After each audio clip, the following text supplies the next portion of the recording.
This is The Drive with Dale Lolley and Matt Williamson on your 24/7 home of the black and gold. SNR, Steelers Nation Radio.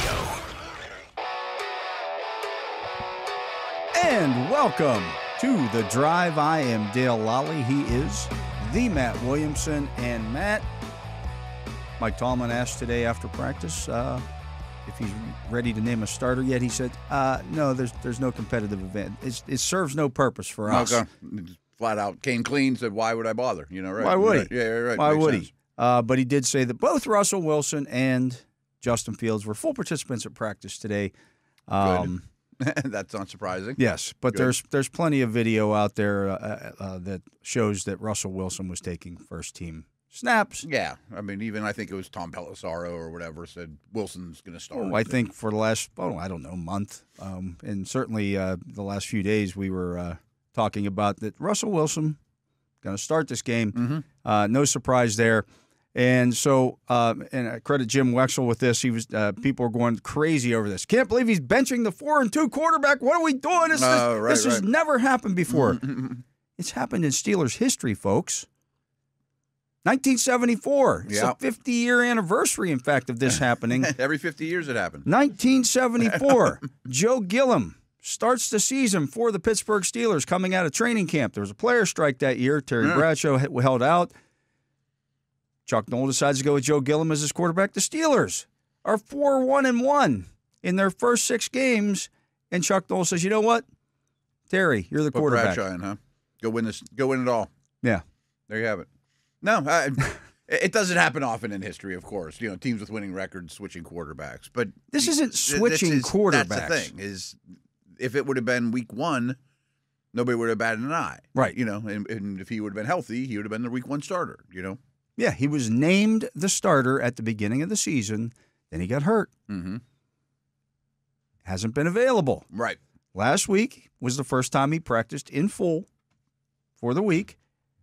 And now Tomlin's moving forward back with his starting quarterback. Yeah, and I think it's the right move. I mean, it's not a knock on Fields. Fields did well. He'll probably see the field again, some capacity. I think you learned a lot more about Fields as well. But Wilson is more experienced, and I bet we see that on the field. I would bet so as well. Yeah.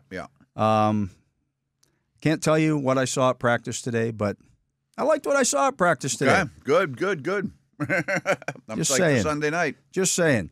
So we move forward with this thing. Right. I do believe that Justin Fields will have some type of participation against the New York Jets. That was the plan going into the season. We talked about it. Yeah, that's kind of the beauty of it. The day Justin Fields signed with the Steelers or was traded by the Steelers, I said I would have a package for this guy. Yeah. And hard to prepare for. That's something that they've talked about in training camp. Yeah, okay. Mm-hmm. Well, now you know exactly what his strengths are. You got to see it for 6 games. He's got the whole playbook to work with, right? Too. You could build special things per opponent or whatever. Doesn't mean it's come in and run every snap. No, you can have him drop back and throw. Yeah. They want to overload and try to, he's coming in to run. No, not necessarily. But he sure can. Yeah. So it's kind of the best of both worlds. I think so. Assuming Wilson plays as well as we expect. This isn't an easy opponent, and I think he's going to be more than ready. And he's probably chomping at the bit in order to get in there. I mean, I'm sure being on the sidelines was not easy for him or his ego or any of that kind of stuff. I'm sure he's competitive and wants to play, but I expect everything to be crisper, and especially the passing game. Yeah, particularly the passing game, and I think this is going to unlock some things within the passing game that we haven't seen yet. Yeah. I think George Pickens is going to be very happy. I would think.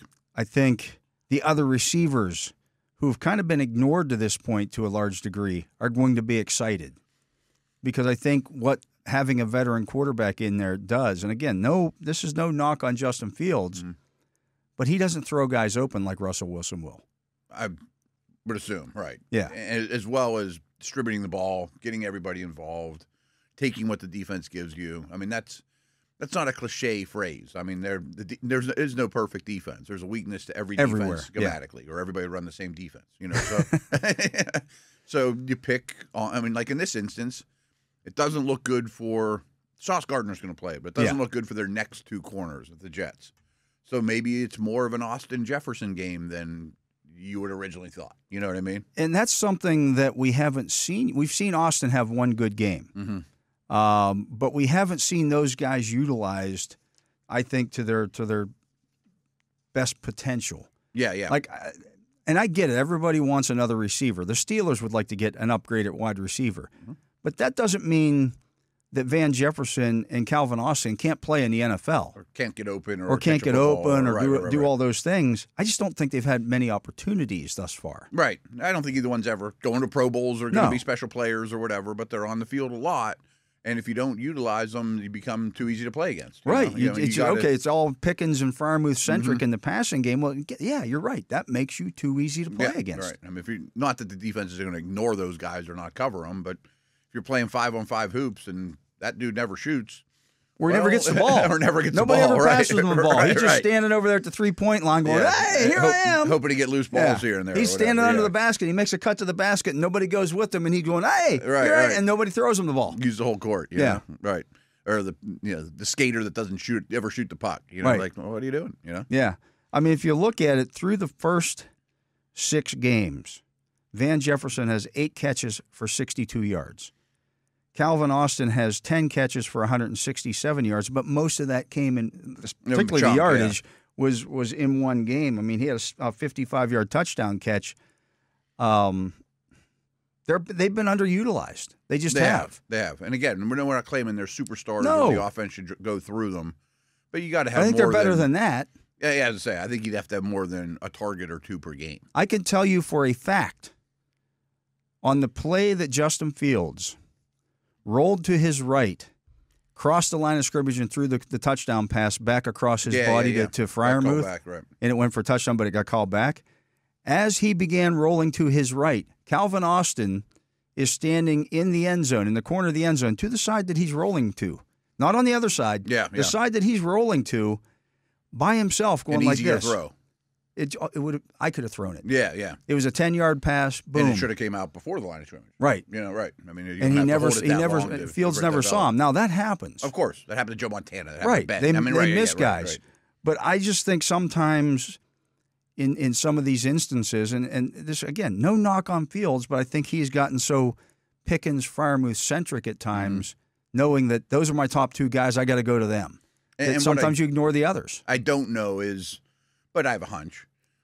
How does he go through his reads, get to the third guy? Right. You know, because you're going to devise more first read things for Pickens and Freiermuth. Of course, that's what the league does. You don't do it for your 4th receiver as often, you know, and that's earned, you know. Like, you scheme it up for your best guy. I mean, that's just football. But does he ever get to number 3? Right. That's what we don't. Or does he take off on that? Or do they tell him? They might tell him that 1 or 2's not there. Go to you're on your own. You know, tuck it and run. I mean, Jaden Daniels early in the season, his rookie year, if he felt any pressure, he just ran. Yeah, it clearly coached him to do that. You know, and it works. I mean, there was another play where Connor Hayward's wide open to his. I think it was actually on Dan Orlovsky's. It was a scramble up the middle, and he said, "Well, these are hidden yards. You know, that could have been a sack back there for -7, but he gains 14 yards on the run. So therefore, that's 21 lost yards that the Steelers' offense is going to have to make up." Meanwhile, Connor Hayward standing over along the sidelines, going, "Here I am." Yeah, you don't know that Wilson's going to take a sack there, right? I mean, he might get the ball out and throw it to Connor Hayward. Yeah, exactly. For a bigger game. Maybe runs for a touchdown or whatever. Maybe fumbles. Who knows what happens? Again, right. There's a different way of playing quarterback. You're allowed to throw the football. Mm-hmm. Again, I'd lived through the Cordell Stewart years, the good and the bad. Yeah. And Cordell was a great player. Justin Fields is a great football player. He is. I mean, he is a fabulous football player. Mm-hmm. He is not as good a passer as Russell Wilson. No. Nobody would argue that. Yeah, I don't think he'd argue that. Cordell Stewart was a great football player. He was not as good of a passer as Tommy Maddox. Yeah. Now, Maddox certainly had his flaws, and that's why Bill Cowher went to Tommy Maddox. He saw, after getting to the AFC Championship game twice with Cordell, that they couldn't take the next step. They couldn't get to the Super Bowl playing that way. And again, I don't think that they utilized Cordell the right way. The times were different, too. You know, times were different. Cordell would have a better career now than that. Absolutely. No question. He might be the first pick in the draft. But he was middle of the pack in terms of actually throwing the football. Yeah. But if you're and not, the league was a lot more 5-step drops and 7-step drops. If you're not going to utilize right. his legs or devise an offense to utilize his legs, then what are you doing? Right. Like, just think of the history of athletic quarterbacks. I thought a huge step was taken forward in Washington when they drafted RG3. Like, stuff ruined his career, but he burst on the scene. He was a stud his first year. Before that, Michael Vick was, but ran stuff. Yeah. Daddy Shanahan created it all in Washington. That's a staff like Gruden was on. All these dudes are on, not Gruden, but his son and McVay and all those dudes. And it was a lot of play action, use your legs while you learn. That was kind of a novel concept at the time. We want you to be a runner. I mean, that's why we drafted you. But eventually you need to become the pocket passer too, which Wilson kind of went through that early in his career. Yeah, absolutely. He was athlete first. That's the thing with this. Russell, there's a reason why when Justin Fields was in college, he was calling Russell Wilson for tips on how to be a quarterback. Yeah. Like these two have known each other for a long time. And I've heard the suggestion, well, people expecting Russell Wilson to mentor Justin Fields are crazy. That's not his job. He's been doing that they have a relationship for like before 8 this years. Year. Right. He's been mentoring Justin Fields. These guys are friends off the field. I mean, he doesn't have to. He doesn't have to, but I mean, they've had a relationship before. It is being a good teammate. But this is not Ben Roethlisberger refusing to mentor Mason Rudolph because he sees him as a threat. Like, Russell Wilson's at the point in his career where, all right, he's on a 1-year contract. Yeah. If I come in here and play well, if the Steelers don't pay me, somebody will pay me next year. And Justin Fields is in the same situation. Like, I got 1 year. If it's here, if it's somewhere else, somebody's going to pay me. And I don't think the Wilson family is exactly hurting for bucks. They're not, no. But there's more to it than that, of course. Yeah. And I do believe, and I don't know either one personally, they don't know who I am. I mean, but I think Wilson wants the best for Fields, too. He wants the best for the team. Yeah. I think they both want what's best for the team. I think this is a good situation, and both guys are going to play. Yeah. And which is an interesting approach. I mean, there's not many teams that truly utilize two quarterbacks regularly, but most people don't have Justin Fields as a backup. That's the thing. Right. I mean, you think back to the Ravens when they had Flacco and Jackson sitting on on the bench as a rookie. They had a How package. Could we not use this? They had a package for him. Yeah. They didn't ask him to throw a lot out of that package, and as we said, Fields can throw out of that package. Whatever way you devise that, you can just have him come in and run a couple. Hey, run a couple plays here. It's 3rd and 2. Oh, he could go empty. I mean, do whatever. You could run the whole playbook. We've already seen it. Right. No question about it. So I think it's a good situation. Makes them very difficult to prepare for. And again, the decision's been made. It's over. We don't have to lobby for one or the other. But if Fields were the starter, I don't think you'd see Wilson. You wouldn't see a Wilson package. Right. Yeah, what are they going to do? Get down to the 10? Let's bring Russ in and let him throw a touchdown pass. Right. I don't think that's the way it would work. And it didn't last week. But you can, in the middle of a drive, it's third and 4 here. It's 2nd and 3. Let's bring in Fields here and see if we can catch him off. And maybe you keep I don't know. Maybe you keep Wilson on the field. Maybe you don't. That I don't know. I never understood that, like with the Flacco Jackson stuff. Why have Flacco stand there like with his hands in? But it was Flacco. Pockets? Like Wilson, I'm saying, pull him off the field. Wilson's a better athlete than Flacco, no doubt. But he's not going to run routes. No, Yeah. I mean, but you could do a throwback. Yeah, there's all kinds of stuff that you could do. The first 5 times you do it, he just stands there. Then all of a sudden, the 6th time, he goes back behind the line of scrimmage and you go throw over the top. I mean, there are things here that you set plays up. Oh, there's a lot of creativity coming. Yeah. I'm sure of that. And I don't think Fields will enter the game just for tush-push or short yardage. I don't even know if he'll come in for those instances at all. Maybe he will. I mean, he's hard to deal with in that situation. But I don't know. I mean, I'm sure he'll run a large percentage of his snaps, but certainly not all. I mean, I would devise something where I got Harris on one side of him. I got Jaylen Warren on another. Maybe I got Cordell Patterson split out wide, and with whoever out there. I mean, it looks like a run package. I got all my runners on the field, and then you throw at and it. they can all catch. Yeah. the thing is, like, it's going to sound so old, but people do it now. I mean, single wing stuff is still being used in the NFL, and it's hard to deal with, and it was created because it's hard to deal with. You know, you can run some of that stuff too. Yeah, it's just I think some people are looking at this as if Justin Fields is being benched. Right. I think that's the wrong way of looking at it. It's absolutely the wrong way to look at it. He was the backup. Joe Gilliam got benched. Gilliam got benched. He was the start. He was named the starter going into the season, and then got benched. And got replaced. This is a situation where the starter got hurt, is now healthy, and he's coming back in to start because they think he gives them the best chance to win, and I agree. Yeah, I'm excited to see it. I am as well. We'll talk to Bob Labriola next and see if he is excited to see this. We'll talk a little bit about 1974 as well. No question. He is Matt Williamson. I am Dale Lolley. You're listening to The Drive here on the Steelers Audio Network. Matt and I will be back with more right after this.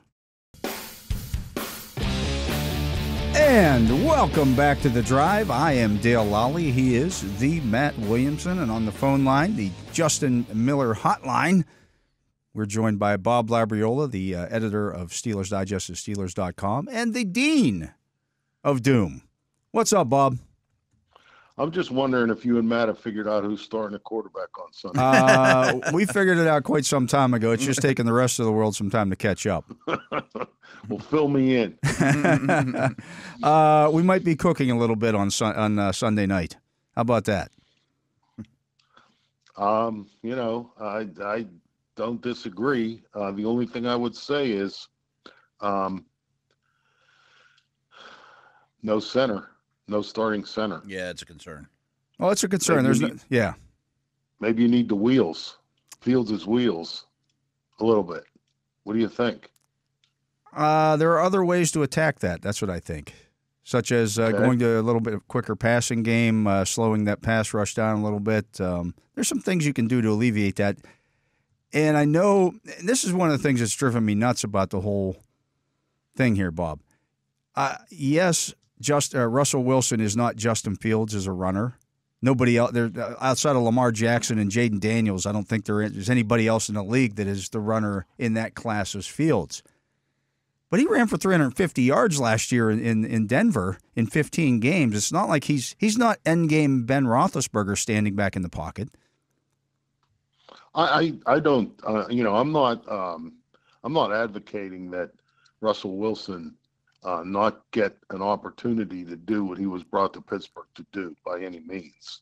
I'm just I just think that, and I don't know, maybe this is just me. First of all, I don't think that it's necessarily a strict either or with those guys in any game. No, I think both could play this week. Yeah, right. Who you start with, who you go to, all of that stuff to me is, details. But I am of the opinion, like a lot of people, and it sounds like you and Matt too, that Russell Wilson was brought to Pittsburgh for a reason, and now that he's healthy, I see no reason why you don't find out if he's capable of executing the plan you had in mind all along. But anyway, we're going to find out. To me, it's there's nothing like, I wouldn't call it a quarterback controversy yet, but nothing stirs the paying customers like quarterback questions. I mean, seriously, and it certainly should be interesting on Sunday night. When the other team has an interesting quarterback as well, albeit somewhat older. You mentioned it already, but how much does the offensive line worry you for this game and really the rest of the season, considering all the injuries?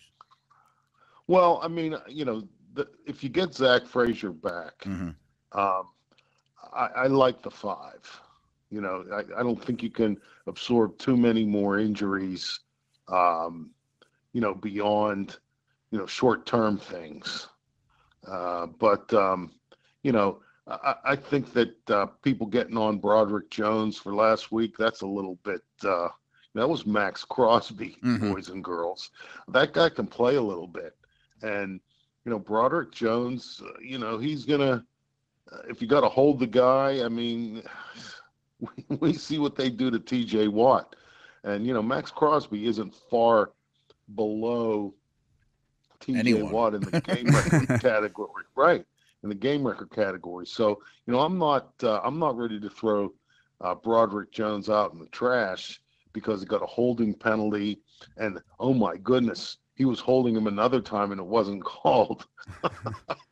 I mean, that tends to happen in this league, yeah. Right, and that tends to happen a lot to guys like Max Crosby and T.J. Watt, and those people. So, the offensive line to me is not as worrisome as I just believe that, you got to be able to have an NFL caliber pass offense to get through the next 11 games against the teams. You got the home and homes against all of the AFC North teams. You got the Eagles, you got Kansas City, you got Washington. These are games that you need more than 145 yards passing. You just do. You're 100% correct about that, and that was kind of one of the points that I made, was that if you're going to beat the Ravens this year, and the Ravens look like they're going to be, surprise, surprise, the top contender with the Steelers in the AFC North, if you're going to beat them this year, take a look at who leads the league in run defense, and then take a look at who is 31st in pass defense this year, and tell me you're going to get by throwing for 145 yards and running for 183 against the Ravens. It's not going to happen. Mm-hmm. You're just going to pound your head into a wall 35 times if you try that approach. And same's probably true for much of the playoff competition you're going to face. Right. Right. You're going to have to throw the football and throw it effectively if you want to get where you want to go. And I thought the key statement from Mike Tomlin at his press conference on Tuesday is, look, we've been good. Justin's been good. But we want to be great. And to be great, you've got to be able to provide more of a passing attack. I agree 100%. The only thing that, everything we're talking about could happen on Sunday. I just don't know that it's necessarily going to happen this way, a change of the starter. And I'm not suggesting this. We're just kicking this around. Maybe you start Fields. And I'm not saying I'm on a short leash or, any of those negative connotations that seem to be attached to this kind of stuff. But see how it goes. And, if you need to go to Russell Wilson, start the second quarter, if you need to go to Russell Wilson at halftime, if you need whenever you need to go to Russell Wilson, if you think that that's necessary, do it. And just because you put him in doesn't mean then he takes every snap on offense for the rest of that game either. Maybe you can have some packages, for Justin Fields. But, I have no doubt that it's going to happen. I think I think it needs to happen. It's just a question of when and how. So what differences do you think you see? I'm not talking about schematics, but, Dale and I have mentioned maybe you see a little bit more of Austin and Jefferson. Maybe you're going through your progressions a little deeper. You get to the third read as opposed to taking it off and running. Maybe there's more middle of the field passing. I absolutely think that not just the quarterback center exchange, but all the not football stuff of getting things in and out of the huddle is going to be a lot cleaner. All those kind of schematics. Sure. And, I think that another thing that, Russell Wilson has done throughout his career, he throws with anticipation and he's accurate. And, there's a lot of things that he sees, I'm sure, quicker and more accurately than a lot of younger quarterbacks, Justin Fields included. The thing with Fields, coming from Chicago was never that, where his physical skills or his combination, his skill set was that lacking to make him a quality starting quarterback in the NFL. But it was the recognition, seeing it, and then whatever neurons, take it to your arm, where you recognize it and you get rid of the ball in a timely and an accurate manner. I mean, this is what quarterbacking at the NFL level is all about. You have to be more than just you have to be more than just talented. The recognition part, the execution part, the understanding part, all of that is critical. And, I'm not saying that Justin Fields can't get it. I'm just saying that right now, he doesn't give to you in those categories what Russell Wilson can give to you in those categories. And let's not forget, the whole thing, to me, the key word about this whole season is now. Now they want to get to the playoffs, and now they want to start winning playoff games. Now is when you have this defense that you've invested a lot of money in. You have dynamic playmakers on defense at every level of your unit. And now is when you have, a punter who is certainly not a liability. Mm-hmm. I don't know that he's a weapon to the degree that Johnston was, but Waitman is clearly an upgrade over Presley Harvin. You got a place kicker who's making 95%, and you're blocking kicks. I mean, I don't know, I don't research all this stuff, but you can't tell me there's any special teams unit in the league that has blocked 2 kicks already, a punt and a field goal. Those are not easy things to do. And so you have all of that now. What you're missing is what I would call, for lack of a better phrase, an NFL caliber passing attack. And who knows? Maybe Russell Wilson's ability to recognize it and to make anticipatory and accurate throws, maybe that makes Van Jefferson a better player, or Calvin Austin a better player. We just talked about that, Yeah, maybe. Or Pat Freiermuth, maybe it makes him a real weapon. So, again, there's no question in my mind that this needs to happen. All I'm saying is, I don't know that I start Russell Wilson this Sunday, because you got Quinnen Williams against Ryan McCollum. And I want to see how that works out first before maybe I put a guy out there with a calf that might be one quick move away from, a season-ending injury. Bob, you can't live in your fears. Yes, I can. I am living proof that you can do that. Bob, changing gears here, this will be the celebration of the 50th anniversary of the 1974 Super Bowl team. I'm assuming by now you've seen the video that the Steelers put out that they with Dawn of a Dynasty. Yeah. Which was great. If you haven't watched that yet, you need to get over to Steelers.com or the Steelers YouTube channel and watch that. Those guys did a great job producing that and getting a lot of participation from the players on that team. People forget Joe Gilliam was 4-1-1 as the starter that year and got benched back for Terry Bradshaw. Terry Bradshaw was not the starting quarterback for the Pittsburgh Steelers to open that season. He was not, and let me just continue. And he got benched again. I was going to say, Gilliam got benched for Bradshaw. Bradshaw got benched for Hanratty. Hanratty got benched for Bradshaw. It's that stuff happens. I mean, it's not always necessarily a smooth ride of a season, to greatness. Pursuing greatness, as Mike Tomlin mentioned in his news conference. Now, I'm not predicting, the kind of season for the 2024 team that the 1974 team had by any means. I'm just saying that there's, the thing about this that always kind of amuses me is the longer time passes, the more all of the rough spots are smoothed over. Like everybody thinks, nobody remembers the angst that was going on at the quarterback position with that 1974 team.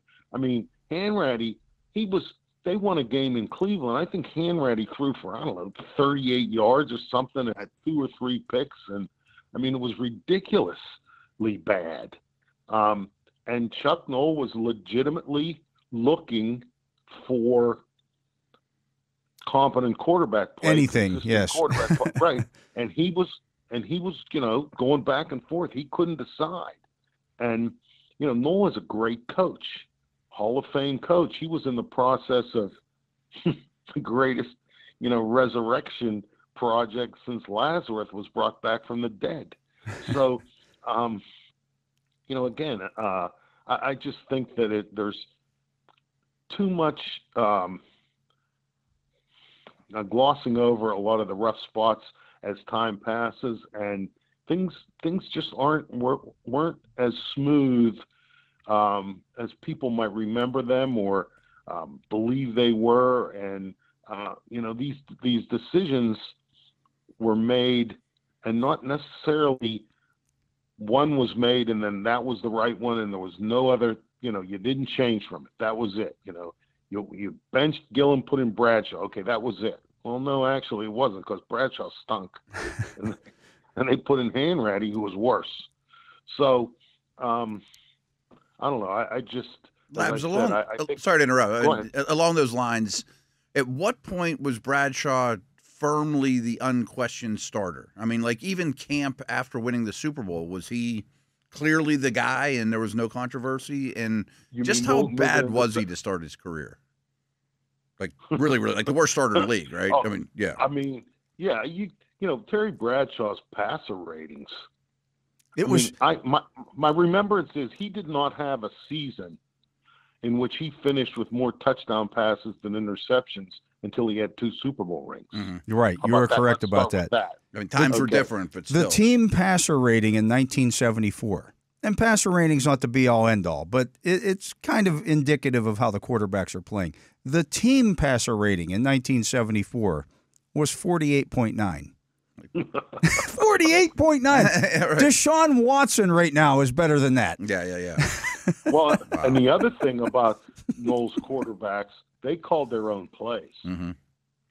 They called their own plays. They threw 12 touchdown passes and 21 interceptions that season and completed 43% of their passes and won the Super Bowl. But, like, when they went into the playoffs, was Bradshaw the guy? Or does he still have a short leash? No, he was the guy at that point. Okay. I mean, because it had just become obvious that the other 2 guys weren't. Okay. Whether Terry Bradshaw was perceived to be a Hall of Famer in waiting at the end of going into the 74 playoffs, I would say definitely not. Right. But. And this was his 5th year in the league. Imagine if that happened today. Yeah. We got teams giving up on first-round draft picks 2 years into their careers. Young got benched in Carolina after basically 15 starts, or whatever it was. Never picked up his 5th-year option, Bradshaw.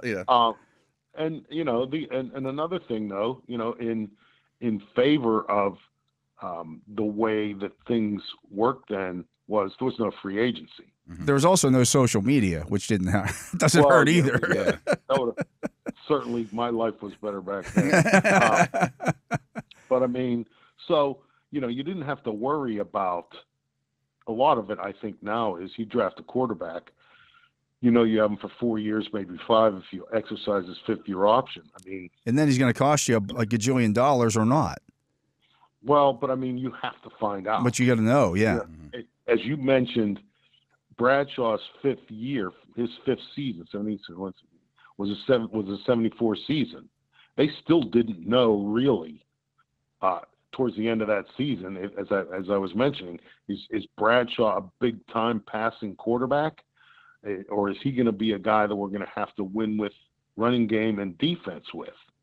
But you didn't have to worry about losing him to free agency, so you could continue to build around him while also not having to worry about losing any of your defensive players to free agency. You didn't have to worry about losing, say, one off season L.C. Greenwood, Joe Green, and Jack Ham all signed as unrestricted free agents, and now all of a sudden you're back to square one trying to build something. Oh, and Mel Blount too, maybe.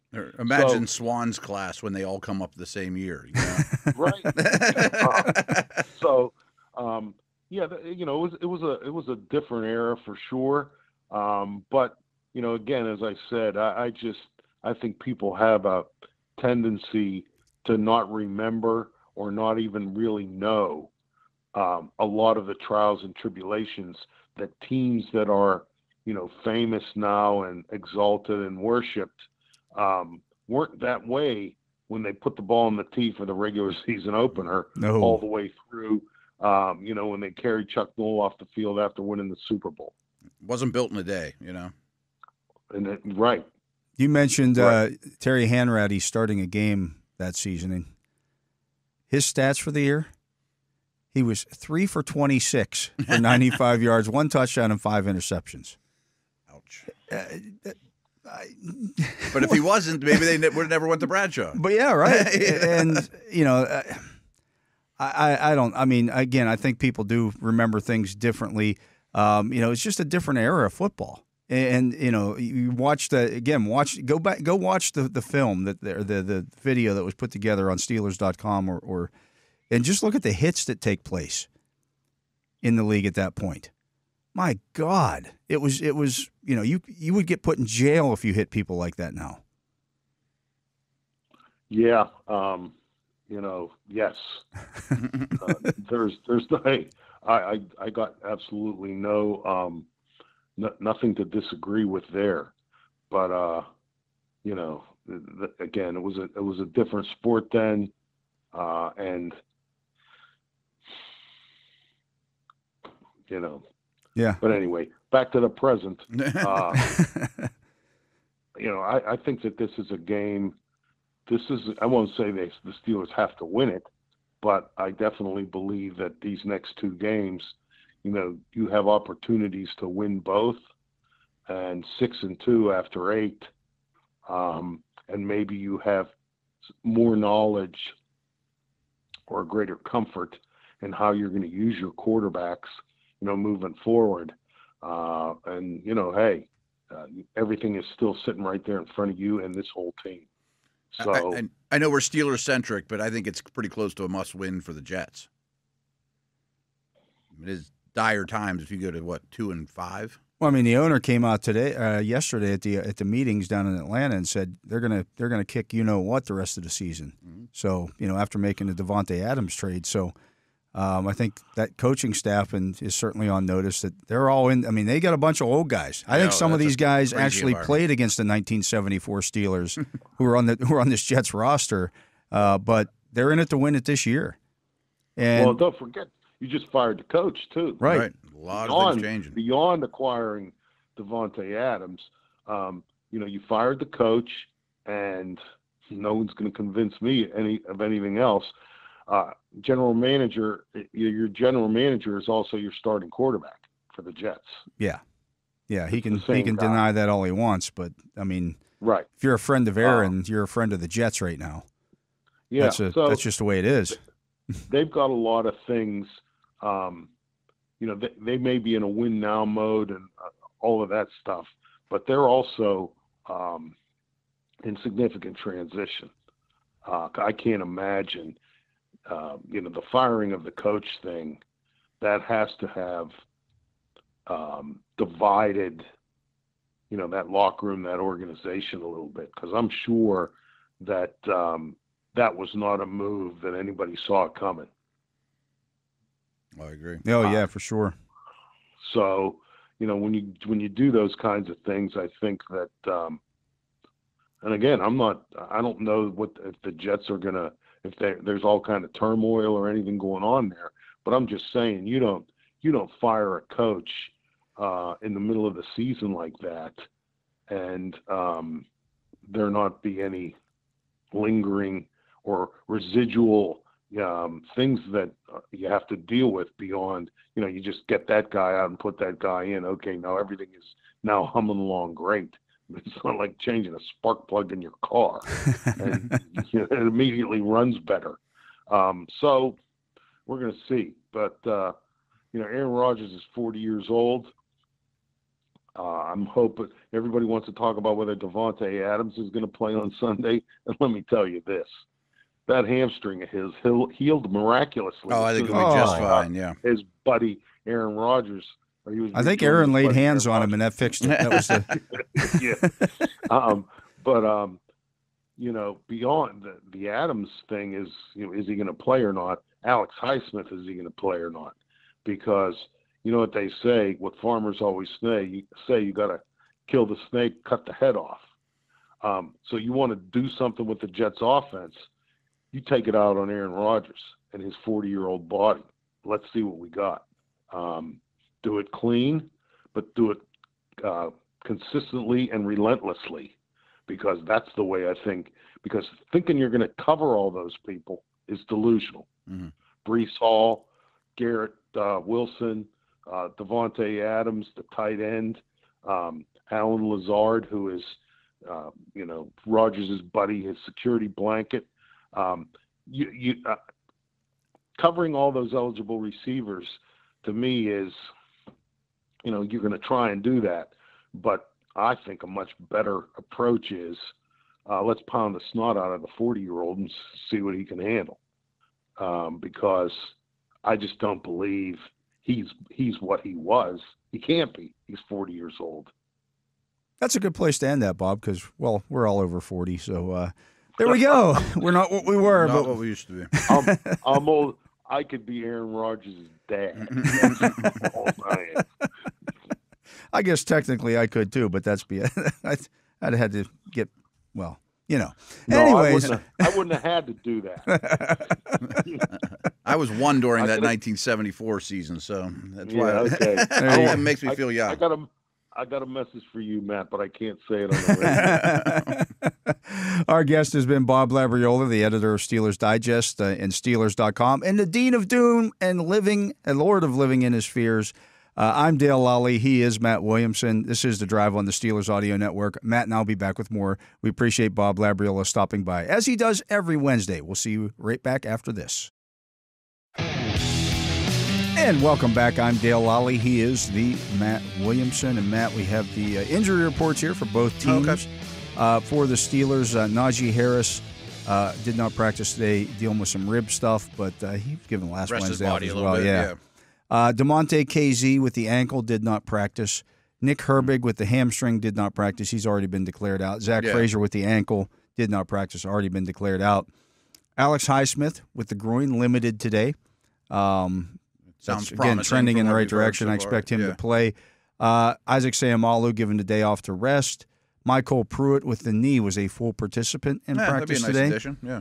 And then Cordero Patterson with the ankle was the other one who did not practice. Resting today were T.J. Watt, Cam Hayward, and Larry Ogunjobi. Do you think there's a chance Herbig, Patterson, Frazier play next week? Too early to tell. I would say more likely on Patterson and KZ than Herbig. I'm sorry, Herbig than Frazier. Than Frazier. Yeah. Okay. At least he avoided injury reserve. Yeah. I think Frazier probably looking at maybe coming out of the bye week. Okay. That would be 3 weeks. Yeah, yeah. So, looking at the Jets side of things, nickel corner Michael Carter with a back injury did not practice. He's a good one. Cornerback DJ Reed with a groin did not practice. I don't know that the stuff that I saw out of New York, out of their some of their writers, doesn't look like either one of those two are going to play. Which is huge. I mean, that's their number. That'd be like, well, it'd be even better. I mean, it's kind of like Jackson's their Reed. Yeah. And a good, really high-end slot corner. Yeah. You know. Aaron Rodgers with an ankle did not practice today. I bet he's a little sore. I'll bet he is. Yeah, he took some hits. Mike Williams, not injury-related, personal, did not practice. I wonder if they just told him to just somewhere. Stay away. We don't want you to. We don't want you around. We don't want your kind around here no more. I wonder if he's getting traded. Yeah, I definitely guarantee you they're trying to trade him. Tyler Conklin with a hip injury was limited, as was Will McDonald with a shoulder.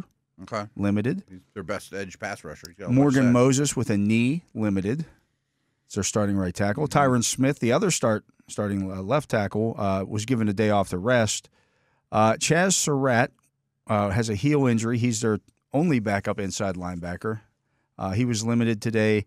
And then Devontae Adams with the hamstring was a full participant. Okay. I mean, he's there and he's doing everything as we suspected. Yeah. So he's ready to roll. The hands of God came down and he's just going to be fine. Laid upon him, and suddenly the hamstring was healed. I am healed. He's all right.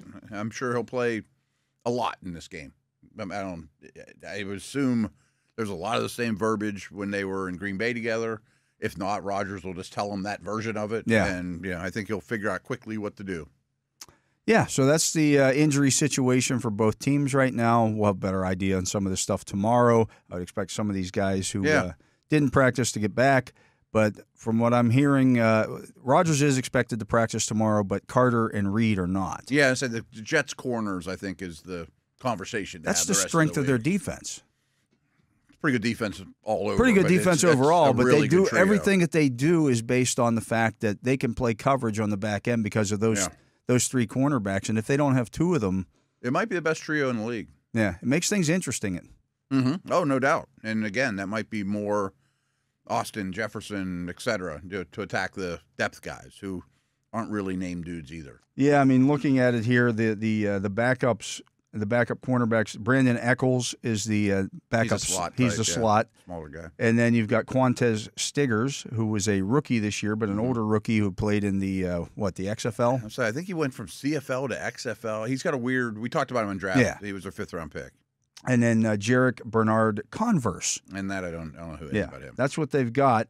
You have to challenge those guys. We already know Chuck Clark is out. He went on IR this safety. week. I assume Ashton Davis then slides into that starting strong safety role. I would think so, yeah. So their secondary's a little banged up. Yeah. Again, that's the strength of the defense. They don't usually travel sauce, but I think I would if I were them in considering the matchup. The question becomes, can the other guys, if you are traveling, can Stiggers, let's assume it's Stiggers who's starting. I'm assuming it is, yeah. Can he will be the slot. Is he capable of flipping sides if that happens? You break the huddle and Sauce is going to the left side. Well, I got to play right side now. You could have more communication issues. Yeah. Would you play more 11 of the Steelers just to have three corners on the field as much as possible? It's not really what Steelers do. It's not what they do. Right. But you have a different quarterback. I wouldn't be opposed to it. Right. I mean, even getting them and where they just have the two corners and a safety, make them get bigger. Again, I mentioned Chaz Surratt's on that list there. Beat them up a little bit. Mm-hmm. I don't know if they have necessarily, they want to play nickel too. Yeah, the defensive line depth is okay, but it's not outstanding. It's what it has been. It's been waves, and they're a little light on it now, especially on the edges. Yeah, and they want to play with two linebackers on the field. Like it's a Niners defense. I remember Robert Saleh. It's his defense. Defense has been good under him. They want to play with Greenlaw and Warner every snap. Yeah. So we'll see. He is Matt Williamson. I am Dale Lolley. You're listening to The Drive here on the Steelers Audio Network. We're going to do it. Get to a break here. That's going to do it for hour number 1 of The Drive. Matt and I'll be back with hour number 2 right after this. And welcome back. I'm Dale Lolley. He is the Matt Williamson, and it is time for the Fantasy Football Focus. It's a Wednesday. That means we go around the league and see who's in, who's out. At least get a good feel for the guys you got to worry about, and make your provisions. It makes it interesting to figure out who is which teams are hurting. Mm-hmm. And Washington, Noah Brown with a groin was limited today. He's kind of been their number 2. Yeah, they sort of type. rotate the twos. Yeah. I mean, they all kind of get involved, but I don't know if that's great for McConkey or the other guys, but it is noteworthy. Yeah, Brian Robinson with a knee officially limited on Wednesday. He did not play last week. He did not. No. Okay, yeah. Moving over to the 49ers, Jordan Mason was limited on Wednesday. Okay, that's better than I kind of thought initially. Bijan Robinson given a rest day, non-participant in practice today. Okay. He was not overworked in that game. No, I say it wasn't like he was the only show in town, Najee Harris style or anything. It was the first 2 touchdown game of his career. Yeah, I heard that. Which is he's still really involved in the passing game is the key for him.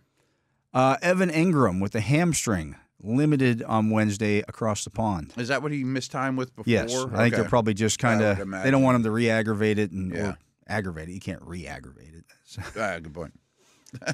Travis Etienne officially limited on Wednesday with a hamstring. I thought it was a shoulder initially. I don't know what the injury was, but maybe that was new. I don't know. Yeah, so that's definitely worth keeping an eye on, and he might be losing his job over there as it is. Yeah, I'm wondering if he's on the trade block too. Like, why don't we keep you healthy until we get back to the States and ship you to Dallas or whatever? Gabe Davis with the knee was limited on at practice on Wednesday. He had 2 touchdown catches in that game. Know. It'd be nice to get him out of the way. Yeah, right. You know, no one's starting him, but get him out of there. One of those guys needs to get out of there because it's just too crowded. Thomas is the only one you can really start confidently, I think. Well, Ingram now too. I don't even know. Yeah, I don't know that I could start Thomas confidently. Pretty good. Well, I think he's in top 36. That dog game last week. Bro, that team's a disaster. They could lose the Patriots. They could. They're a real disaster. Jedrick Willis with a shoulder and knee limited on Wednesday for the Browns. I thought he might be one of the guys you could get in trade too. I mean, if they're going to have a fire sale, I don't think they can trade any offensive linemen unless they just we want to get Deshaun hurt so we can not have to play him anymore. Well, then you get better and have a better pick if you got him hurt. Well, how are they getting a better pick? They're picking 2 right now. That's what I mean. You get a worse pick if you start winning games with getting him out of there. I thought maybe one of the guards you could trade or Conklin but it's so beat up. You're right. Yeah. So he's been sacked 9 more times than number 2 on the list. I mean, bad. And a lot of it's on him, but it's bad. Denzel Ward with the hamstring listed as limited on Wednesday. Could he go? They just signed him last year. I think Martin Emerson might be the one that. Is he up after the year? Yeah. He would be worth something. There was some, early in training camp and that kind of stuff in the preseason. Maybe he would get traded. They could get something. I mean, he's a 24, 25-year-old cornerback that's good. Between the 2 of them and Newsome, they have 3 outside guys, not really a slot. So it's been kind of a weird fit. David Njoku with the ankle practiced in full on Wednesday. So that's at least heading in the right direction. Myles Garrett with the Achilles was limited Wednesday. Jerome Ford with the hamstring for the Browns missed practice on Wednesday. Deontay Foreman with the groin was limited on Wednesday. Nick Chubb with a knee, officially a full participant on Wednesday. Wow. So he's probably going to play. Certainly looks that way because all the other guys are banged up. But yeah. There was talk this time next week they thought he'd play this week. I could not put him right in my lineup. No. And it's a soft matchup against Cincinnati. But I'm not starting him right away. It's not behind that offensive line. Just how dysfunctional. And how their offense just hasn't worked. I mean, the passing game just took a major hit too with Cooper leaving. Yeah. I guess you'd lean on Chubb if you're them, but I would have to see it at least a week. Is he going to be in the shape to handle 20 carries? Probably not. I would bet not. I mean, I'm assuming he's in good shape. Of course, but it's because he's been working out, but he's not been playing football or taking hits or getting tackled. Right, it's a different world. Anthony Richardson with the oblique practiced in full on Wednesday, and they've already come out and said he's starting this week. I mean, they have to. Yeah. Michael Pittman with a back issue did not practice on Wednesday. That was the same thing he was dealing with last week. So I thought he was going to go on IR this time last week. Yeah. He survived that. Trey Sermon missed practice on Wednesday. So he is. Is Taylor back? Sounds like he's going to try to play this week. I thought so. Yeah. But Goodson, somebody keep an eye on. Josh Downs with the toe did not practice on Wednesday. Same issue he had last week and he ended up playing. So. I would bet him and Pittman are okay. They're just getting over these injuries. Devin Achane with a concussion practiced in full on Wednesday. Okay. Coming off a bye, you would expect that. Okay. Skylar Thompson with ribs logged a full practice on Wednesday. I assume he's still a 2. Yeah. As this being a fantasy segment, Jaylen Warren, no injury designation for Week 7. Oh, okay. They took him off the injury report last week. They listed as a knee. I expect Jaylen Warren moving forward. Like as I said, earlier in the week, he had 31 snaps on Sunday. It's not like he wasn't out there, and he caught some balls. He just wasn't real effective running the ball early in that game because I think he was knocked. You talk about knocking the rust off. I think that's a real case of that actually happening. Is getting again, kind of like the Chubb thing. I know he wasn't off as long as Chubb, but it's hard to get right back into it and take hits. The speed of the game and all that stuff. So I think that's I think the best is yet to come for him. Yeah, he's been out of sight, out of mind. But now I think moving forward, it becomes that 50-50 type split again. And for fantasy, I think he's a buy low. Yeah. I mean, this town will be tough, but I mean, you know. Getting through that. Wan'Dale Robinson with an ankle, limited at Wednesday's practice for the Giants. Okay. What about Neighbors? I hope he's back soon. I mean, with a concussion. Dexter Lawrence with a hip was sidelined from practice on Wednesday for the Giants. The Giants coming to Pittsburgh in 2 weeks. Mm-hmm. Darius Slayton with a groin, limited on Wednesday. Brian Burns with a groin, missed practice on Wednesday. Malik Neighbors with the concussion, officially limited on Wednesday. So that's the first step in coming back. He's missed 2 games with that thing. I would say, but it's a week longer than you would have liked. Yeah. So at least he's trending in the right direction. Yeah, that's good news, though. Yeah. Devin Singletary with a groin injury, a limited participant on Wednesday, and I don't think they'll rush him back. No, I don't know that he'll get his job back either. Yeah. In Green Bay, Jair Alexander with a groin, limited on Wednesday. They play Houston this week. That's very important. Their other corners are just okay. Yeah. Tucker Kraft with the shoulder was limited on Wednesday. Jaden Reed with an ankle, limited Musgrave's Wednesday. on IR, right? Yeah, he is. Yeah. And Dontavian Wicks, shoulder, limited on Wednesday, as was Christian Watson with an ankle, limited on Wednesday. Doesn't change my opinion on anything. It's just a mess. I mean, you start Reed. If somebody else gets hurt, maybe you start Watson or Wicks. Sounds like Dobbs is the only one who's healthy. Yeah, I'm saying. Is he going to be the 2? Who knows? I just kind of avoid it and start Love. Yeah, just start Love. Yeah. Deontay Johnson, I should say, with the ankle, didn't practice on Wednesday, but that's kind of been it's been that's been status quo for him, and he's produced. Oh, he's been good. Yeah. I wonder if he gets traded. Taysom Hill with the ribs, doubtful for Thursday night's game. As is like the entire Saints offense. Yeah. Chuba Hubbard did not practice on Wednesday, but that was a rest thing. This is not what you want to hear. You're hearing a lot of running backs getting that rest now. They've gotten beaten up all year. I didn't see this one before, but this is new. Rashid Shaheed with the out. knee to undergo surgery, could land on IR. Yep. Olave's not playing. Hill's not playing. Pull it up real Olave quick. with a concussion ruled out. Olave's out. So Nick Underhill is like the most well-known Saints reporter. And I just retweeted it. I mean, of their starters on offense, Kamara, Moreau, the tight end, who's not fantasy worthy at all, and the 2 tackles, Fuaga and Penning, are the only ones playing this game from their week 1 starters on offense. Moreau might be fantasy relevant this week. That's all they got, right? I mean, like Bub Means is going to be like their number 1 receiver. I mentioned him earlier in the week when we were talking about pickups. Yeah, he might be the only game in town. Zamir White with a groin injury. Practiced Wednesday. Okay. Do you plug him back in your lineup? No. I don't think. No. I mean, even if he's a starter, which I think he would be, the running game's bad. It's bad. Yeah. Aaron Jones with the hip. Uncertain to play in Week 7. Okay. The team is hopeful that he'll play, but it depends on how healthy he looks in practice throughout the week. If it's not him, it's Ty Chandler. They traded for Akers yesterday, too. They did, and that's kind of a sign that they might think that Aaron Jones could miss time. Right. Could miss some more time because remember, Akers played for them last year. Right. No, they're familiar with him. Yeah. He wasn't great for Houston, but I found it odd if they think Jones is good to go, the trade for Akers. James Cook with the toe expected to practice today. Okay. I don't think Ray Davis is going away, though. No, I don't think. He was good. Yeah. Jacoby Myers with the ankle set to practice Wednesday. He might be a guy to try to pry off the Raiders. Mm-hmm. If they're mailing it in, they're really look, you just played last week without him. Yeah. Why not keep it rolling? Just trade him. I don't disagree. He'd be a really valuable too. Yeah. He's not super cheap, but I don't think he'd cost you a lot in draft picks either. Yeah, the contract's not ridiculous. It's not insane, no. Yeah. Jonathan Brooks with the knee officially limited on Wednesday. That might be the first time he's been on a practice. That's the first time. Okay. Yeah. Amari Cooper not practicing today, but expected to play. To be determined if he'll play in Week 7. They got the Titans.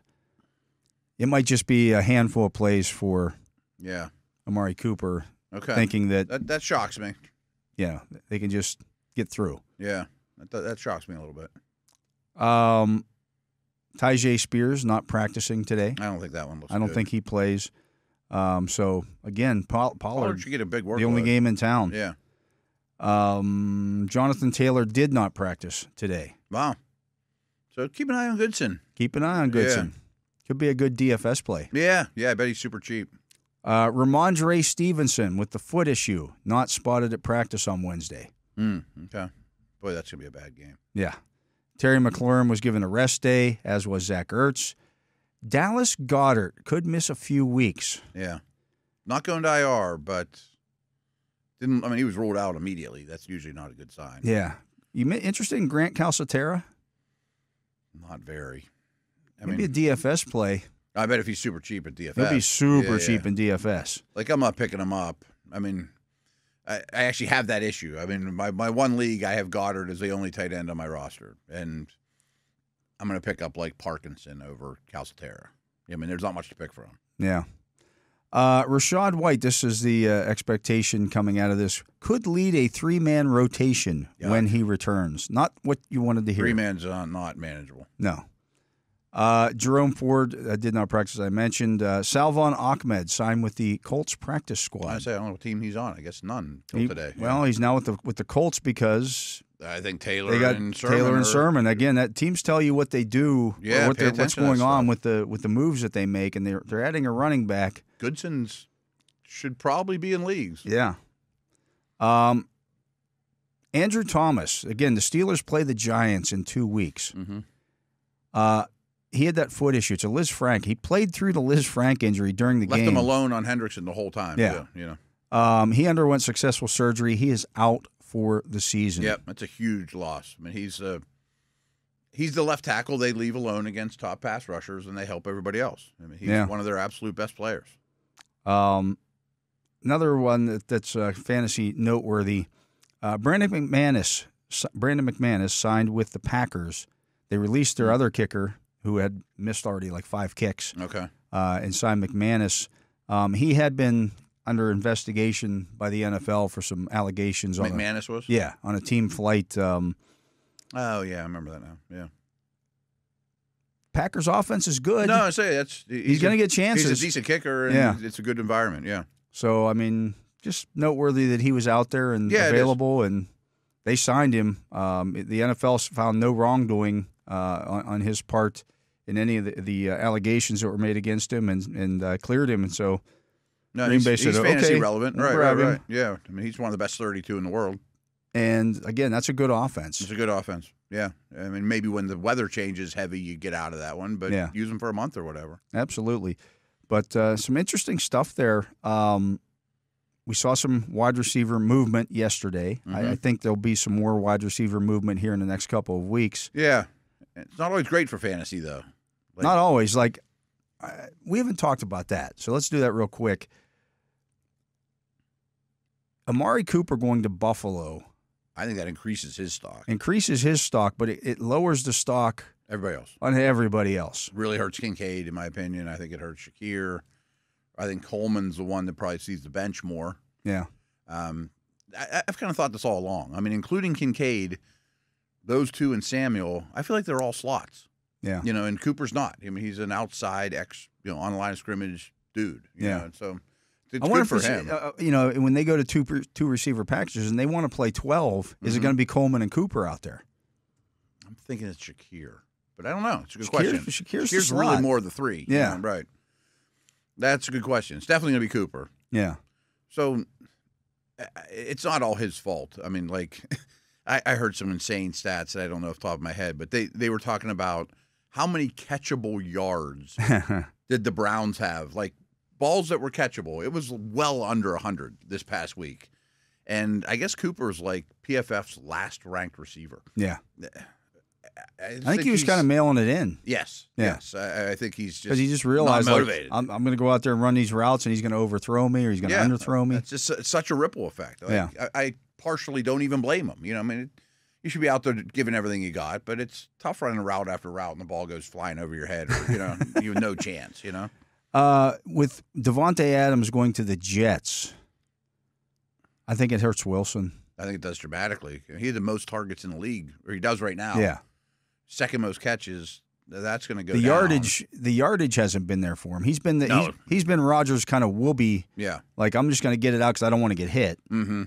So that has been good for him. But I think those go down because he's going to force feed the ball to his buddy. I even think before the Adams trade that their run percentage is going to go up. I do too. Because it's been really high. Brees Hall was on the field, I think, 83% of the time last week. Now, that had to be priority. I don't know if that's sustainable. I wonder if that was just because, look, there's a new sheriff in town. We have to beat the Bills. And because Allen's good. Yeah. But I do think they'll run the ball a higher percentage than they have lately. Yeah. Their pass percentage has been really high. Mike Williams is obviously the guy who gets pushed completely out of the lineup, and he really hasn't done anything this year. But I think, if you had Tyler Conklin's stock, forget about it. Yeah. Lazard's probably shot too. I don't know if he's shot because he's still cut him, but he's still a friend of FOA. Yeah. It does hurt Wilson without question. Yeah. But, to expect, and it could have been better landing spots for Adams. Yeah. I mean, you can't expect Lazard to have – he leads the league right now with 5 touchdowns, yeah. So right now it's 26 catches for 354 yards and 5 touchdowns. That's all going to Devontae now. I would think so. I would think so, yeah. So that's not going to happen anymore. So if you had him as your wide receiver 3, for example, that you were playing – you're in trouble, yeah. You're not going to be able to play him. Yeah, I'm not saying cut him, but I would say you don't start him anymore. Yeah. So that's just where they're at with that. And I don't know – like right now, Wilson has 41 catches for 399 yards. He's averaging 9.7 yards per catch. Lazard's at 26 for 354 with 5 touchdowns. Adams is good. He's better than those guys, but I don't know that their numbers are going to dramatically shift. If you understand what I'm saying here. I don't. You mean like all Lazard stuff go to Adams? Is it going to be remarkably better? Like if Adams had right now, if he had started the season with them, he would have, let's say, 35 catches for, I don't know, 400 yards or whatever, and maybe 5 touchdowns. Wilson's numbers would be, he wouldn't have 41 catches right now. No, he wouldn't have the targets. He'd have 30 instead. Yeah. So it's not great. It's kind of moving the chairs around again. Yeah. Now I get what you're saying, and it's not great. And like people expect this, their passing game's going to take off, and I'm like, it's not been awful thus far. I mean, that hasn't been the problem necessarily. Protection has been. Protection's been the problem, and they're averaging as a team. In the running Brees Hall's run is averaging 3.7 yards per carry. I know. He's had one good game. Yeah. And I hear you. I don't know that going to get a receiver is the end-all, be-all to set them over the top. You know? But, it makes them hard to play against. It makes them harder to play against. There's no doubt about it. But the offensive line is still not good. No, it really isn't. Wilson, I think, is going to get his no matter what. Not like this, but he's on pace right now for about 130 catches. That's not going to happen. No, he'll end up with maybe 100. Maybe 100 because you get 41 now. Yeah. But he's more of a receiver too, I would say, for fantasy, and probably Adams is too. I could probably come with 10 names I'd start over both those dudes. Just because they're going to cancel each other out a little bit. Yeah. I guess it helps Rodgers a little. And Brees Hall still catches the football. Oh, he's got 26 catches. Yeah. And I think the new staff there, they want to get the ball in Brees Hall's hands. Yeah. And I get it. Anyways, let's get to a break. That's going to do it for the Fantasy Football Focus. He is Matt Williamson. I am Dale Lolley. You're listening to The Drive here on the Steelers Audio Network. Matt and I will be back with more right after this. And welcome back. I am Dale Lolley. He is the Matt Williamson. And this is The Drive on the Steelers Audio Network. Of course, you can hear The Drive every Monday through Friday from 4 to 6 p.m. on Steelers Nation Radio and Fox Sports Pittsburgh here in Pittsburgh. You can also listen on demand to the podcast on the Steelers official mobile app and wherever else you download your podcasts. And you can watch us on YouTube on the Steelers channel. There we are. Keeping everybody up to date on everything. And the comments this week have been interesting. But a lot of quarterback stuff. A lot of quarterback stuff, obviously.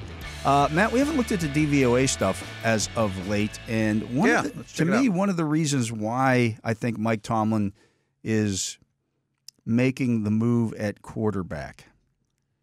Right now, in terms of offensive output, the Steelers are 23rd in offensive DVOA.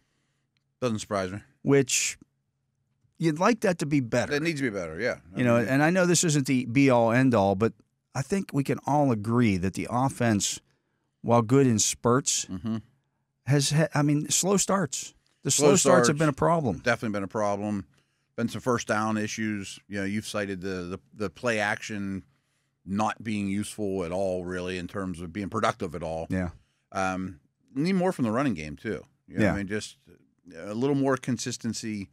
And one thing about this Jets defense, they don't allow a lot of big plays, but their run defense allows a lot of successful runs. You know what I mean? It's also 22 runs this season already of 10 or more yards. Wow. Yeah, that's a lot. Which is at the bottom, toward the bottom of the league. So, I mean, you can get some chunk-ish runs against this team. Yeah, and they need to. Because I don't know.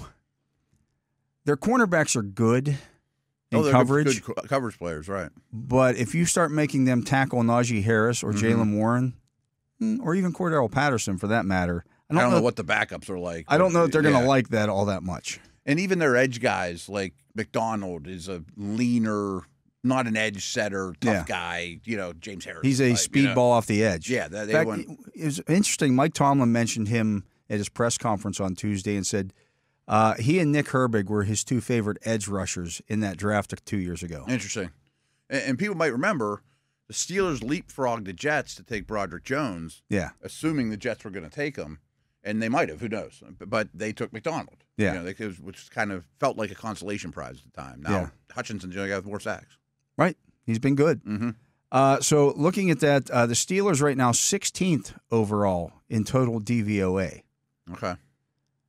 The offense is 23rd. The defense is 10th.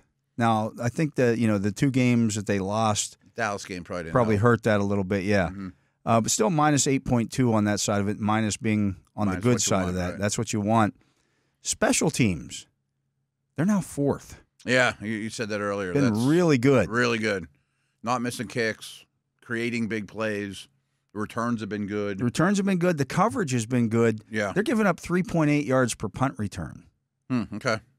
I mean, you'll take that all day long. All day long. And we still haven't seen Patterson return a kick. No, and I think that's going to be coming here, as we get more into this. The other interesting thing about this, Matt, if you start looking at the schedule, they played the 23rd hardest schedule to this point. And I know everybody looks at it and goes, well, their schedule gets much harder down the road.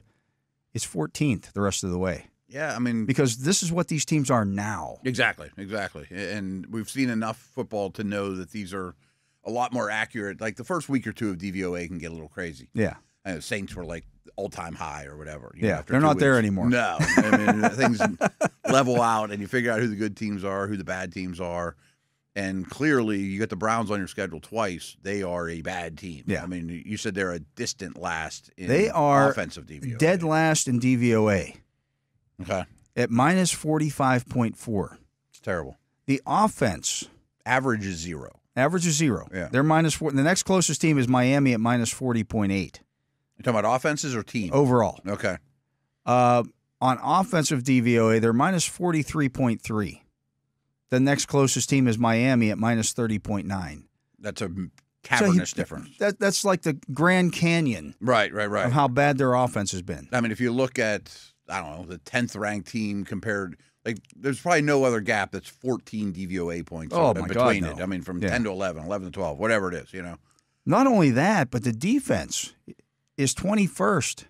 It's a positive 3.8. Again, you want to be negative on the defensive side. You want to be positive. Below average defense, right?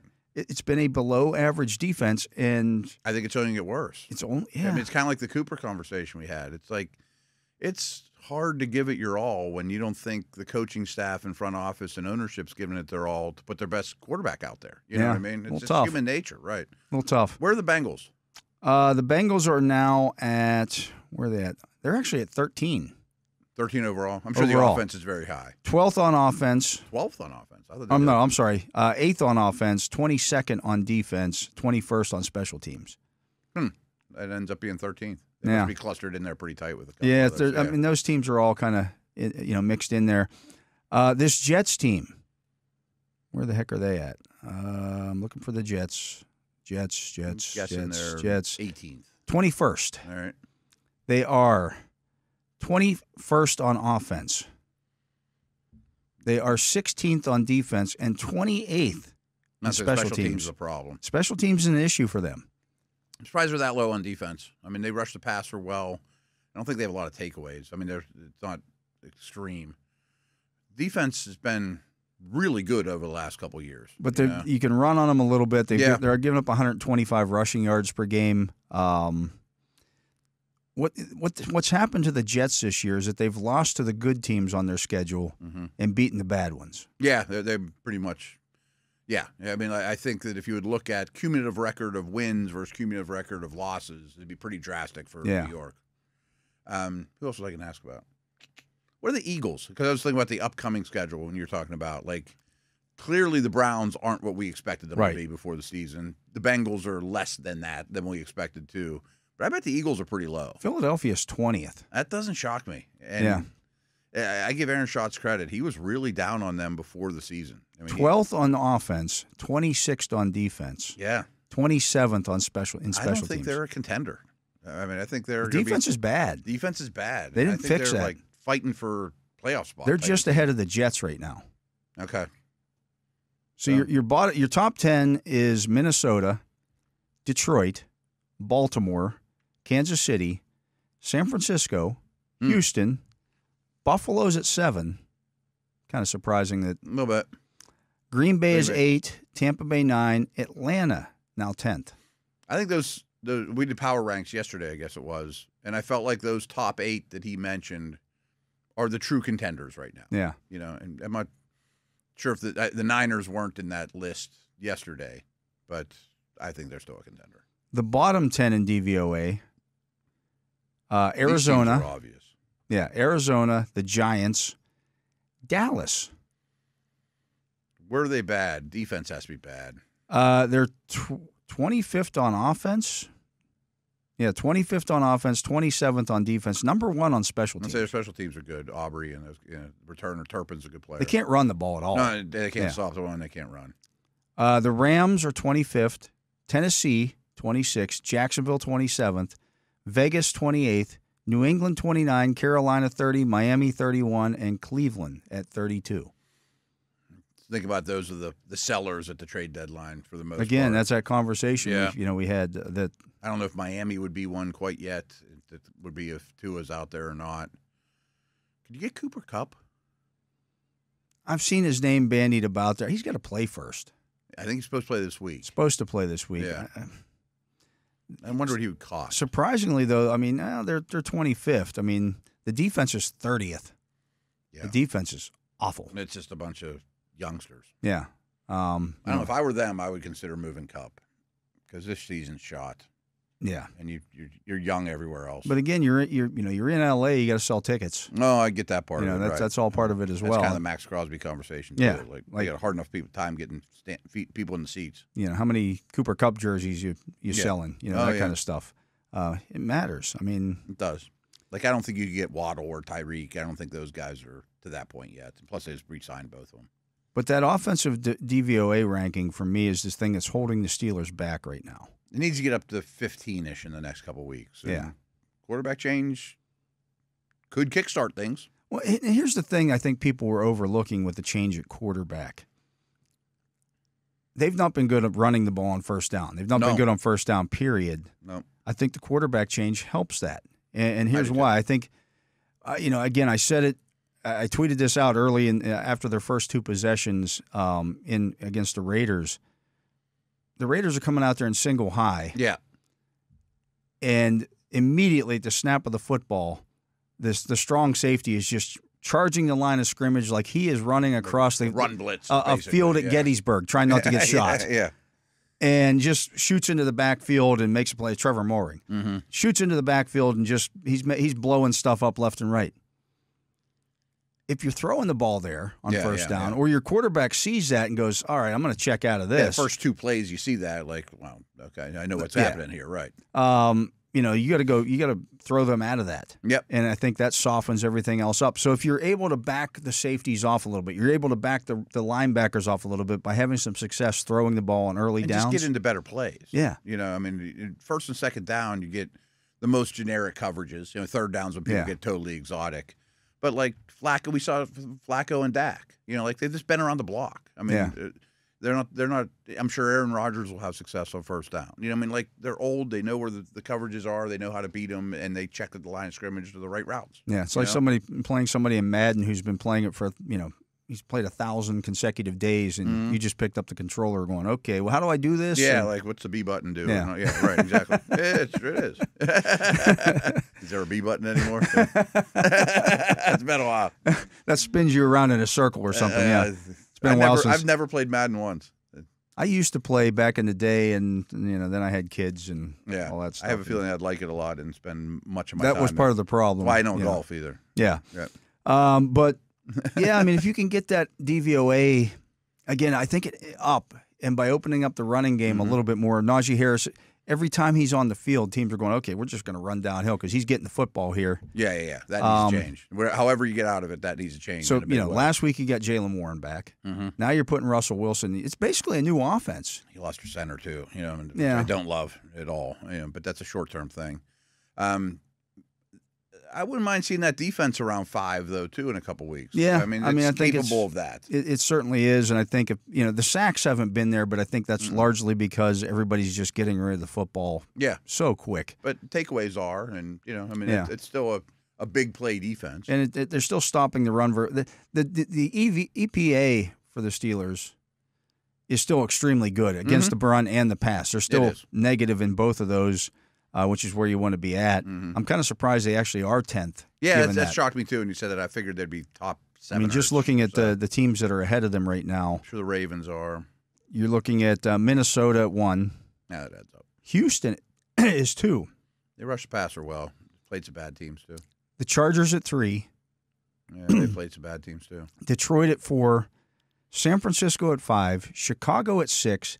Denver at 7. Kansas City at 8. Tennessee at 9, and then the Steelers at 10. Baltimore is 13th. Okay. They don't stop the pass. You can't. Yeah. They cannot stop the pass. That's another reason to make this move. If you're going to beat the Ravens this year, you're going to do it putting the ball in the air.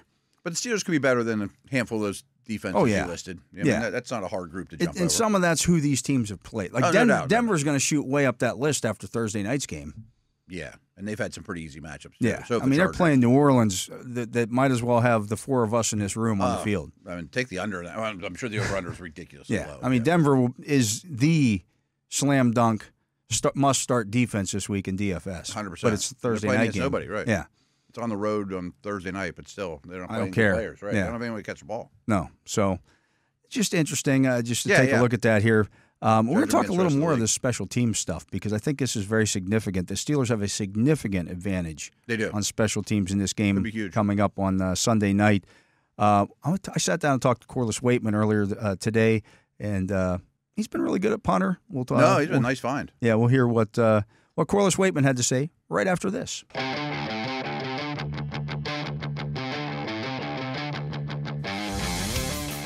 Welcome back. I'm Dale Lolley. He is the Matt Williamson. And Matt, as we just talked about, the Steelers have a big advantage in this game on special teams. They do.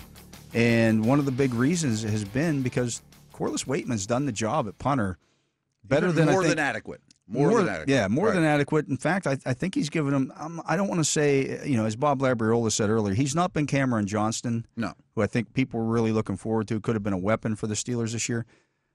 But he's been really good. I mean, it's much better than it's been the last couple of years. Yeah. I mean, there's no doubt about that. And special teams in general has been quite strong. You got one of the best kickers in the league. As Bob mentioned, you've blocked 2 kicks. I mean, that's hard to do in a short amount of time. It really is. To do it in back-to-back weeks is never happens in the NFL. I mean, Jets have missed 3 or 4 kicks already and are at the bottom of the league in most special team stuff. Yeah, as we just talked about, they're 28th in DVOA in special teams. Yeah. The Steelers much higher than that. Sitting there at number 4. That matters. A big advantage for the Steelers in this game. But I had an opportunity to sit down and talk to Corliss Waitman earlier today, and so let's hear what the Steelers punter had to say. You jump on this moving train here, as Mike likes to say, but is it a little different for a punter to do that? In what way? What do you mean? I mean, your job is to go out and kick the ball. Yeah. 5, 6, 7, 8 times a game, however many it is. Oh, yeah, for sure. And you've been here before, so it's a little bit different for you in terms of the getting established and yeah, I think being with a team all year, of course, is very beneficial, like doing preseason and everything. I was blessed enough to be somewhere for the preseason. But, of course, coming from your house into a game the same week, it's, of course, different. You got to get back in that groove. But, I mean, in the NFL, you got to be ready for whatever. So I just prepared myself while I was home like I was going to play in the game on Sunday. So that kind of helped me just get that mentality of, like, hey, I could be playing this Sunday. And it actually worked out to be that way. So as a specialist, you always got to be mentally ready because us specialists, you might be home one day and then you might get signed somewhere the next day. So that kind of helped me get on. You had done that before here. I have on Christmas Eve, I think. Christmas night, yeah. So I've done it before, but yeah, you got to be ready for those type of things. So I try to be ready and just perform and just be ready. Was the kicking part? I mean, you can kick, right? But the holding stuff, you worked on that when you were here. Yeah, absolutely. Because you hadn't done that in college, right? Much. I did, but I was a kicker too, and eventually I had to just punt and kick off, and I had to learn how to hold. But yeah, I did held in college. Coming in here, my rookie year, worked on it as well. As I went to Denver and other teams, you got to be a good holder, otherwise you won't be a punter in the league. So I always took pride in that, try to get better each and every day at everything that I do. So holding is a big part of the punter position for sure. Was there like a confidence level having done that with Chris before? You're like, all right, this is like riding a bike. We can do this. I know where he wants the ball. I know how he wants it. I mean, Boz knows. He tells you exactly how he wants it, and I just work on it every day, which makes it easy because he's a good communicator. So it makes it easy to adjust and have the best hold for him because he's a great kicker. So I want to be a great holder for him. So yeah. Your average is up there among the league leaders. The net average is even better. I mean, it's been seamless. Even everybody was kind of like, oh, when Cam got hurt, but you've more than done the job. I'm just trying to perform as a punter. Put the defense in a good position where they can just go and hunt. You know what I mean? So at the end of the day, it's still a long season. It's going to get colder. You got to be consistent. Technique got to be good. So I'm just trying to keep this train moving. Danny still like the directional stuff as much as he used to? What'd you say? Does Danny still like to do the directional kicking as much as he used to? Oh yeah, NFL you got to be able to direction the kick. Every team you're going to be on, you got to be able to pin and help your coverage team. You can't just punt down the middle of the field. It's dangerous. Yeah. Punters are, the returners these days, they're explosive, they're fast. If you punt it down the middle of the field, it's risky. So you want to be directionally sound to last in this league, I believe. So yeah. You talked about the weather. Obviously, you kicked in Denver last year. You're not going to get any worse weather than cold than what you saw here. I played outside my entire career, so I'm kind of used to it. I kind of like it too because you know what to expect. You know what I'm saying? You know you have to be technically sound. So yeah, I'm ready for whatever. I appreciate your time. Thanks. Thank you. Appreciate it. That was Steelers punter Corliss Waitman earlier today with me, and nice young man. Yeah, and pretty fortunate to find him, to be honest. Absolutely. Right. He was available, was a big get. I mean, he had kicked last year in Denver, and wasn't bad. It just didn't work out for him. And so the Steelers were lucky he was still available. Again, a guy that had come in here and punted. They needed a guy a few years ago when Presley Harvin was dealing with the death of a family member. Oh, right. And signed him for that game, Christmas game in Kansas City. And like as he said, I was sitting on my couch, and next thing I know, it's Christmas, and I'm kicking in Kansas City. Yeah. So, and knock on wood, there's been no holding issues or any of that kind of stuff too. So good. Yeah, good for him. But, Matt, that's going to do it for our show today. So for my partner, Matt Williamson, for Justin Miller here, running the hotline and keeping us on the air, and for Tyler Vittmeyer, keeping our videos up there. You can check that out later tonight on YouTube. I'm Dale Lolley. We thank you for listening to this edition of The Drive on the Steelers Audio Network. Steelers football happens here. The Pittsburgh Steelers Audio Network.